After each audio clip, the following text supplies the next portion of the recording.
आज मु आपण मानक पई नहीं आसी घरोई शैली रे बहुत स्वादिष्ट माछ तरकारी रेसिपी अल्प मसला रे सहज उपाय रे किपरि एकदम रेस्टोरेंट भली स्वादिष्ट माछ तरकारी प्रस्तुत करि परिबे मु आपणको स्टेप बाय स्टेप देखैबी। भिडियोटी को स्किप न करी प्रथम रु शेष पर्यंत देखंतु। भिडियोटी भल लागिले लाइक करिवे, शेयर करिवे। आपण जदि मो चैनल ले नुआ आसीथिबे ताले सब्सक्राइब करि देबे। एबे चलंतु आमर ए सुंदर माछ तरकारी रेसिपीटी स्टार्ट करि नबा। नमस्कार, मु रोजालिन आपण मानकु स्वागत करूछि आरएसएन भी होम कुकिंग को। माछ तरकारी बनेबा पई प्रथमे मु ए सब सामग्री नेछि। सामग्री रे कोन कोन नेछि आपनको मु एठी देखै दोछि। प्रथमे आमे माछ नेछे। माछ एठी पाखापाखी 750 ग्राम रो अछि। तापरे आमे एठी आलू नेछे। आलू एठी मु गोटे बड़ आलू को काटिकी नहीं जाइछि। आलू को आपण पूरा ठीक एमिति मीडियम साइज रे रखिबे, बेसी बड़ करिवेनी कि बेसी छोट करिवेनी। तापर एठी आमे नेछे अदा रसुण पेस्ट। अदा रसुण पेस्ट एठी मु 2 बड़ चामच नेछि। तापर एठी मु गोटे बड़ टमाटो को छोट छोट पीस करिकी काटिकी नहीं जाइछि। मसला कसेबा पई गोटे बड़ पियाज को लंबा लंबा पीस करिकी काटिकी नहीं जाइछि। माछ तरकारी रो भल स्मेल आउ भल टेस्ट आनिबा पई एठी मु किछि सुखिला मसला नेछि। सुखिला मसला रे नेछि तेजपत्र, दालचीनी, लवंग, गुजराती आउ गोलमरीच। एबे चलंतु आमे माछ भाजी नबा। तो माछ भाजीबा पई प्रथमे मु गोटे कड़ाई नै जाइछि। कड़ाई टिके गरम होई सारला परे सेथिरे आमे तेल नबा। मु आपनको अनेक भिडियो रे कहिछि जे नॉन वेज बनेला बेले आपण मस्टर्ड ऑयल व्यवहार करिवे। तो एठी आमे मस्टर्ड ऑयल व्यवहार करूछि, जहा द्वारा तरकारी रो टेस्ट आउ स्मेल बहुत ही बढ़िया आसीबो। तेल टिके हल्का गरम होई सारला परे सेथिरे आमे माछ दबा। एठी आमे गोटे परे गोटे माछ देई देइछि। एबे आमे एहा को टिके परे टिके भाजी नबा। माछर गोटे पट साइड हेई गलानी। एबे आमे सब माछ को आर पट साइड को करि नबा। एठी आपण देखिकी जानि पारुथिबे माछ हमर पूरा परफेक्टली भाजी होई गलानी। एबे आमे एहा को गोटे बाउल को बाहर करि नबा। एही भली भाबरे आमे गोटे परे गोटे माछ को भाजी नबा। एबे चलंतु आमे आलू भाजी नबा। तो आलू भाजीबा पई आमे कड़ाई रे तेल नै जिबा। तेल को आमे एबे हल्का गरम होबा को छाड़ीबा। एठी हमर तेल हल्का गरम होई गलानी। एबे आमे आलू को देई दबा। आलू को एमिति आपण टिके परे टिके भाजी नउथिबे। एठी आपण देखिकी जानि पारुथिबे आलू को मु टिके परे टिके भाजी सारलानी। आलू आमर एमिति गोल्डन हेई सारले आपण जानिबे जे आलू पूरा परफेक्टली भाजी चंती। एबे चलंतु आमे आलू गुडी को गोटे बाउल को बाहर करि नबा। एबे चलंतु माछ तरकारी पई मसला कसेइबा। तो मसला कसेया पई आमे आलू भाजिला बेले तेल रही जाइथिला। तो सेई तेल रे आमे मसला कसेइबा। तो प्रथमे मु देई दोछि गोटे छोट चामच चीनी। चीनी को प्रथमे आमे हल्का से कारामेलाइज कर नबा, जहा द्वारा माछ तरकारी कलर बहुत बढ़िया से आसीबो। तो एठी देखंतु चीनी हमर भल से कारामेलाइज हेई गलानी। एबे आमे सेथिरे सुखिला मसला देई दबा। सुखिला मसला को देखि हल्का हल्का करिकी भाजी नबा। एबे आमे सेथिरे कटा जाइथिबा पियाज को देई दबा। एबे आमे पियाज को हल्का हल्का करिकी भाजी नबा।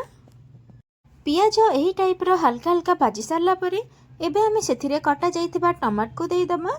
एबे आमे टमाट आउ पियाज को आमे मिक्स करिकी भाजी नबा। एबे आमे सेथिरे गोटे छोट चामच लूण देई दबा। लूण दबा द्वारा टमाट आमर मसला सहित भल से सेटअप हेई जिवो। तो एठी आपण देखि पारुथिबे पियाज आउ टमाटो भल से भाजी होई गलानी। एबे आमे सेथिरे अदा रसुण पेस्ट देई दबा। आपण जेतिकी क्वांटिटी रो माछ तरकारी बनाउथिबे ताको देखिकी आपण मसला व्यवहार करिवे।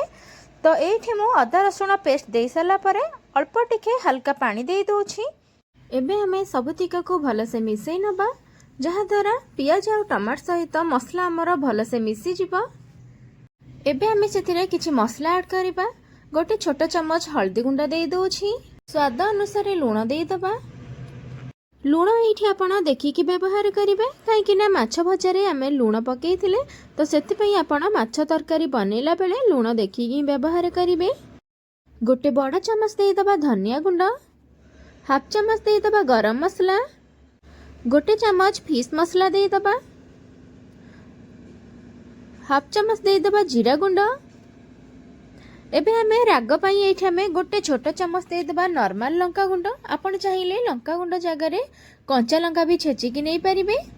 एबे आमे सबु मसला को भलसे मिक्स करी नबा। वर्तमान पर्यंत आपण मो भिडियोटी देखिलेनी। भिडियोटी केमिति लागिला प्लीज कमेंट रे मते निश्चिंत जणैबे।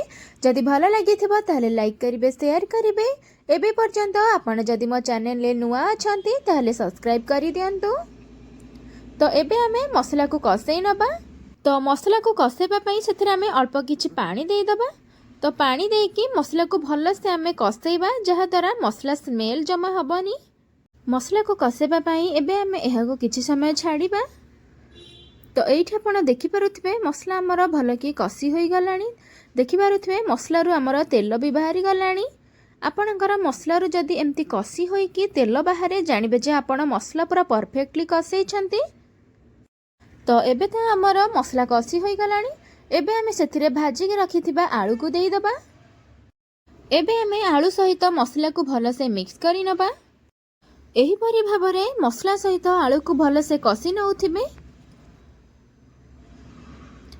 एइठी आपण देखि पारुथिबे मसला सहित आलू को आमे भल से कसी सारलेनी। एबे चलंतु एथिरे आमे पानी दबा। माछ तरकारी रे जेतिकी झोल रखिबा कथा आपणकर हिसाब रे पानी देबे। एबे आमे झोल को किछि समय छाड़िबा फुटिबा पई।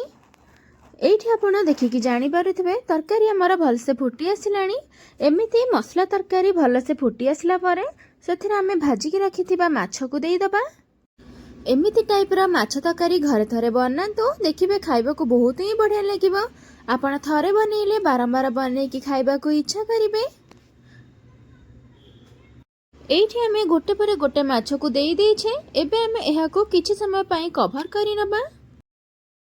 एबे चलंतु आमे कवर बाहर करि नबा। एइठी मो पाखा पाखी 5 रु 7 मिनिट पर्यंत कवर करिथिली। देखिकी जानि पारुथिबे माछ तरकारी पूरा परफेक्टली हेई गलानी। आपनको मु एइठी चेक करिकी देखै दोछि हमर आलू सिजिलानी ना सिजिनी।